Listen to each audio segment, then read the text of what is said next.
ஓம் சாய்ராம். ஷீரடி வாசாய வித்மஹே சச்சிதானந்தாய தீமஹி தன்னோ சாயி பிரச்சோதயாத். நம்ம எல்லாருக்கும் சாய்பாபாவை தெரிஞ்சிருக்கும். சாய்பாபா ஒரு சத்குரு. சத்குருன்றவங்க யாரு? ஞானம் பெற்று தன்னை உணர்ந்திருப்பாங்க.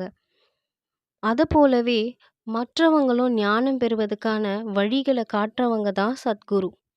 மோக்ஷம், மன அமைதி, கடவுளை அடையறதுக்கான வழிகளை காட்டுறவங்க தான் சத்குரு.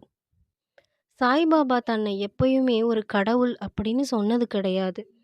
கடவுளுடைய சேவகன் அப்படின்னே சொல்லுவாரு.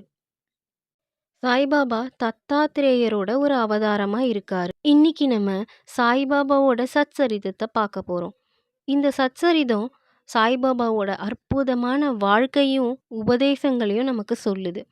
இதை எழுதியவர் யாருன்னா ஹேமந்த் பந்த் எனும் ஸ்ரீ கோவிந்தராவ் ரகுநாத் தபோல்கர் அப்படின்றவர் தான்.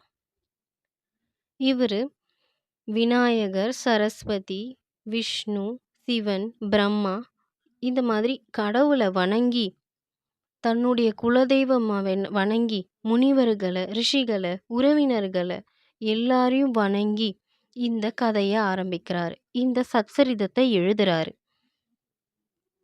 இந்த சச்சரிதத்தோட முதல் நிகழ்வை தான் நம்ம இன்னைக்கு பார்க்க போறோம். 1910ஆம் ஆண்டுக்கு பிறகு ஒரு நாள் காலையில ஹேமந்த் பந்த் சாய்பாபாவை பார்க்கறதுக்காக போறாரு. அங்க அவருக்கு ஒரு பெரிய ஆச்சரியமான விஷயம் நடக்குது.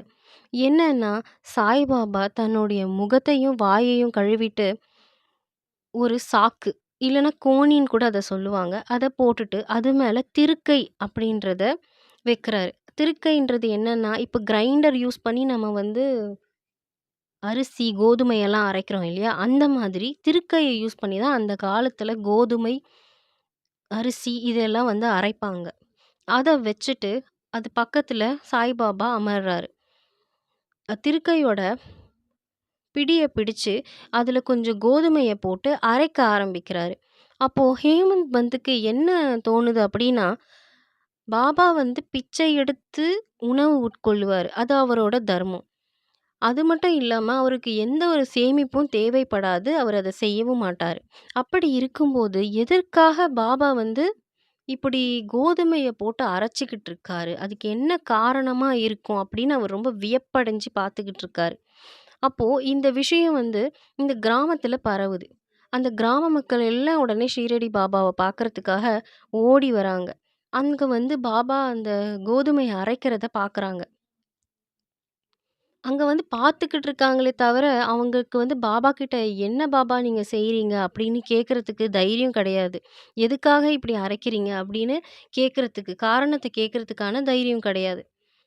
அப்போ அந்த கூட்டத்துல இருந்த 4 தைரியமான பெண்கள் மட்டும் பாபா கிட்ட போயிட்டு, அந்த திருக்கையோட கைப்பிடிய வாங்கி கோதுமைய அரைக்க ஆரம்பிக்கிறாங்க. பாபாவுடைய லீலைகள பாடியபடியே அந்த கோதுமைய அரைக்க ஆரம்பிக்கிறாங்க. பாபாக்கு கடும் கோவம் வந்துருச்சு.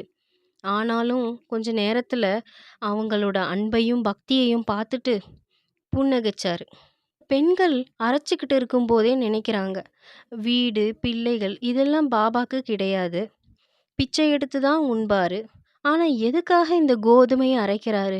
இவ்ளோ கோதுமைய எதுக்காக இவர் அரைக்க வேண்டிய அவசியம்? இவங்களே நினைச்சுக்கிறாங்க, இந்த கோதுமையெல்லாம் நமக்கு குடுக்கத்தான் பாபா அரைக்கிறாரு அப்படின்னு சொல்லிட்டு, அத அரைச்சு முடிச்ச உடனே 4 பாகமா பிரிக்க ஆரம்பிக்கிறாங்க. பாபா உடனே கடுமையான கோவம் அடையறாரு.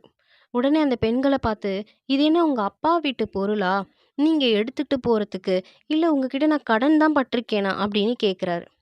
அதுக்கப்புறம் அந்த பெண்கள பார்த்து, "இந்த கோதுமைய எடுத்துட்டு போயி கிராம எல்லையில போட்டுடுங்க" அப்படின்னு உத்தரவிடுறாரு. அது போலவே அந்த பெண்களும் கிராம எல்லையில கொண்டு போய் அந்த கோதுமைய கொட்டிடுறாங்க. இத பார்த்த ஹேமந்த் பந்த், "இது எதுக்காக பாபா இப்படி செய்யணும்?" அப்படின்னு சொல்லிட்டு அங்க இருக்க கிராம மக்கள கேட்குறாங்க. கேட்கும்போது அந்த கிராம மக்கள் சொல்றாங்க, "இந்த கிராமத்துல காலரா அப்படின்ற ஒரு கொடிய நோய் இருக்கு. அந்த நோய தான் பாபா அரைச்சு இந்த கிராமத்துக்கு வெளியில போட்டுட்டாரு.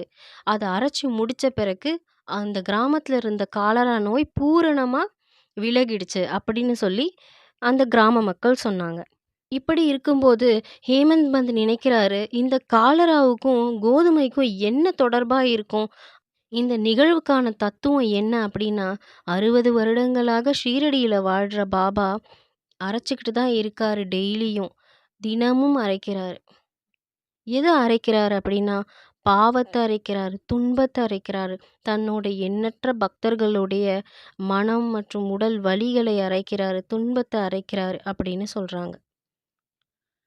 இந்த திருக்கை பார்த்தீங்கன்னா 2 கல்லால ஆயிருக்கும். ஒரு கல்லு வந்து கருமமாகவும், இன்னொரு கல்லு பக்தியாகவும், அதோட கைப்படி ஞானம் அப்படின்னு சொல்றாங்க. இந்த திருக்கையின் மூலமாக உணர்ச்சி, ஆசை, பாவம், அகங்காரம் இதையெல்லாம் அரைச்சா மட்டுமே ஞானம், அப்புறம் தன்னை உணருதல் இது முடியும் அப்படின்றத பாபா உறுதியான ஒரு தீர்ப்பா நமக்கு சொல்றாரு. இந்த விஷயம் இன்னொரு நிகழ்வையும் ஞாபகப்படுத்துது. கபீர் அப்படின்ற ஒரு நபர் தன்னுடைய குரு கிட்ட சொல்றாரு. அங்க ஒரு பெண் வந்து சோளம் அரைச்சுக்கிட்டு இருக்காங்க இல்லையா? அத பார்க்கும்போது எனக்கு திருக்கையில் இடப்பட்ட சோளத்தைப் போல இவ்வுலக வாழ்க்கை எனும் திருக்கையாலே நசுக்கப்படும்போது நான் அஞ்சுவது நாள் அழுகிறேன் அப்படின்னு சொல்லி தன்னோட குரு கிட்ட அவரு சொல்றாரு. அதுக்கு அவரோட குரு என்ன சொல்றாருன்னா, பயப்படாத, ஞானம் எனும் பிடியை பிடித்துக்கிட்டு ஞானத்தை விட்டு தூரம் செல்லாமல் உட்புறமாக திரும்பு, அப்போது நீ காப்பாற்றப்படுவாய் அப்படின்னு தன்னோட குரு வந்து அவர்கிட்ட சொல்றாரு. இந்த மாதிரி பாபா எப்பயுமே தன்னோட சமாதி நிலையில் இருக்கும்பொழுதும் பக்தர்களோட துன்பத்தை நீக்குவாரு. எப்படி அந்த கோதுமையை வைத்து காலராவை விரட்டினாரோ, அதே போல நம்முடைய துன்பங்கள் எல்லாத்தையும் அவர் விரட்டுவார். அவருடைய காலடியை நாம் பற்றிக் கொண்டால். ஓம் சாய்ராம். இந்த வீடியோ உங்களுக்கு பிடிச்சிருந்ததுன்னா லைக் பண்ணுங்க, ஷேர் பண்ணுங்க, சப்ஸ்கிரைப் பண்ணுங்க. ஓம் சாய்ராம். जय जय साई राम साई राम साई राम जय जय साई राम साई राम साई राम श्री बाबा शिवनंदना माधव हे कमलासना श्री बाबा शिवनंदना माधव हे कमलासना श्रीदत्त ज्ञानेश्वरा नी चरणाले शरणालया ओ